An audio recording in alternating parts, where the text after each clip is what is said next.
Neat ಮರುಪರೀಕ್ಷೆಗೆ ದಿನಾಂಕ ನಿಗದಿಯಾಗಿದೆ. 4 ದಿನಗಳು ಬಾಕಿ ಇದ್ದು ಕೇಂದ್ರ ಸರ್ಕಾರ ಸಕಲ ತಯಾರಿ ನಡೆಸಿದೆ. ಭಾರತೀಯ ಸೇನೆಯೂ ಕೂಡ ಸಾಥ್ ನೀಡ್ತಾ ಇದೆ. ಅಕ್ರಮ ತಡೆಯಲು ಹದ್ದಿನ ಕಣ್ಣಿಟ್ಟಿದೆ.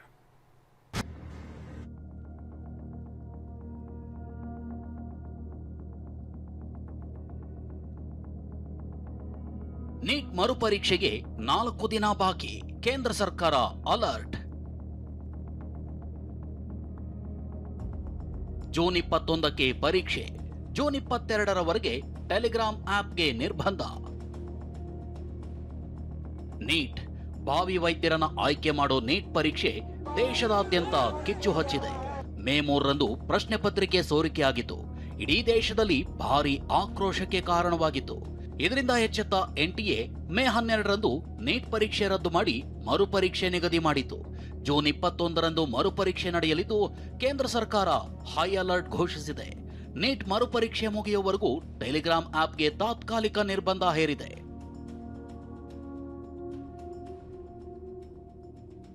ಕಳೆದ ಬಾರಿ ಟೆಲಿಗ್ರಾಮ್ ಆಪ್ ಮೂಲಕ ನೀಟ್ ಪ್ರಶ್ನೆ ಪತ್ರಿಕೆ ಸೋರಿಕೆಯಾಗಿತ್ತು. ಈ ಆಪ್ ಮೂಲಕವೇ ದೇಶದೆಲ್ಲೆಡೆ ಶೇರ್ ಮಾಡಲಾಗಿತ್ತು. ಎನ್ಟಿಎ ಮನವಿ ಮೇರೆಗೆ ಮುನ್ನೆಚ್ಚರಿಕೆಯಾಗಿ ಮರುಪರೀಕ್ಷೆಗೆ 4 ದಿನ ಇರುವಾಗಲೇ ಟೆಲಿಗ್ರಾಮ್ ಬಂದ್ ಮಾಡಲಾಗಿದೆ.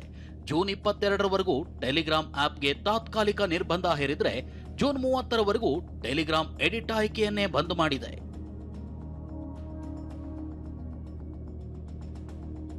ಟೆಲಿಗ್ರಾಮ್ ಆಪ್ ಅನ್ನ ತಾತ್ಕಾಲಿಕವಾಗಿ ನಿರ್ಬಂಧಿಸಿದ್ದನ್ನ ರಾಷ್ಟ್ರೀಯ ಪರೀಕ್ಷಾ ಮಂಡಳಿ ಸ್ವಾಗತಿಸಿದೆ. ನಮ್ಮ ಮನವಿಗೆ ಕೇಂದ್ರ ಸರ್ಕಾರ ಸ್ಪಂದಿಸಿದೆ ಅಂತ ಮಾಧ್ಯಮ ಪ್ರಕಟಣೆ ಹೊರಡಿಸಿದೆ.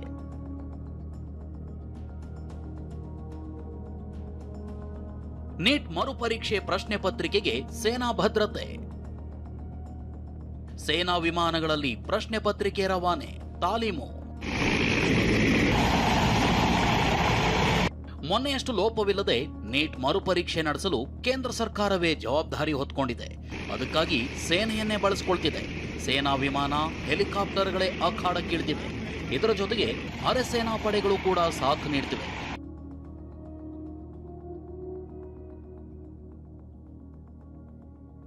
ದೇಶದ 551 ಮತ್ತು 14 ಅಂತಾರಾಷ್ಟ್ರೀಯ ನಗರಗಳಲ್ಲಿ ಪರೀಕ್ಷೆ ನಡೆಯಲಿದೆ. ಭಾರತೀಯ ಸೇನಾ ವಿಮಾನ, ಹೆಲಿಕಾಪ್ಟರ್ಗಳಲ್ಲಿ ಪ್ರಶ್ನೆ ಪತ್ರಿಕೆ ರವಾನೆ ಮಾಡಲಾಗ್ತಿದೆ. C-17 ಗ್ಲೋಬ್ ಮಾಸ್ಟರ್ ಯುದ್ಧ ವಿಮಾನಗಳನ್ನು ಬಳಕೆ ಮಾಡಲಾಗ್ತಿದೆ. ಸಿಆರ್ಪಿಎಫ್, ಸಿಐಎಸ್ಎಫ್ ಎಸ್ಕಾರ್ಟ್ನಲ್ಲಿ ನೀಟ್ ಪ್ರಶ್ನೆ ಪತ್ರಿಕೆ ರವಾನೆ ಮಾಡಲಾಗುತ್ತೆ. ಇನ್ನು ಎಐ ಕಣ್ಗಾವಲು ಹೊಂದಿರುವ 4 ಪದರಗಳ ಸಿಸಿಟಿವಿ ಮತ್ತು ಬಯೋಮೆಟ್ರಿಕ್ ಮತ್ತು ಫೇಶಿಯಲ್ ರೆಕಗ್ನಿಷನ್ ಕಣ್ಗಾವಲಿರಲಿದೆ. ಇದೆಲ್ಲದರ ನೇರ ಉಸ್ತುವಾರಿಯನ್ನ ಪ್ರಧಾನಮಂತ್ರಿ ಕಾರ್ಯಾಲಯವೇ ನಿರ್ವಹಣೆ ಮಾಡಲಿದೆ. ಕೇಂದ್ರ ಸರ್ಕಾರ ಈ ಬಾರಿ ಸಾಕಷ್ಟು ಬಂದೋಬಸ್ತ್ ವ್ಯವಸ್ಥೆಯಲ್ಲಿ ಪರೀಕ್ಷೆ ನಡೆಸಲು ಸಿದ್ಧತೆ ನಡೆಸಿದೆ. ಅಲ್ಲದೆ ಪ್ರಮುಖವಾಗಿ ಸೋರಿಕೆ ತಡೆಯಲು ಟೆಲಿಗ್ರಾಮ್ ಆಪ್ ಬ್ಯಾನ್ ಮಾಡಿದ್ದು ವಿದ್ಯಾರ್ಥಿಗಳಿಗೆ ಅನುಕೂಲವಾಗಲು ಸೂಚಿಸಿದೆ. ನೀಟ್ ಪರೀಕ್ಷೆಗೆ ಇಷ್ಟೊಂದು ಭದ್ರತೆ ಒದಗಿಸಿರೋ ಬಗ್ಗೆ ತಮಿಳುನಾಡು ಬಿಜೆಪಿ ಮಾಜಿ ರಾಜ್ಯಾಧ್ಯಕ್ಷ ಅಣ್ಣಾಮಲೈ ಟೀಕಿಸಿದ್ದಾರೆ. ಈ ಬಗ್ಗೆ ಟ್ವೀಟ್ ಮಾಡಿರೋ ಅಣ್ಣಾಮಲೈ ಪರೀಕ್ಷೆಯನ್ನೇ ಮಿಲಿಟರೀಕರಣ ಮಾಡ್ತಿದ್ದಾರೆ ಅಂತ ಆಕ್ರೋಶ ಹೊರಹಾಕಿದ್ದಾರೆ. ಮಹೇಶ್ ಈರಣ್ಣ, TV9 ನವದೆಹಲಿ.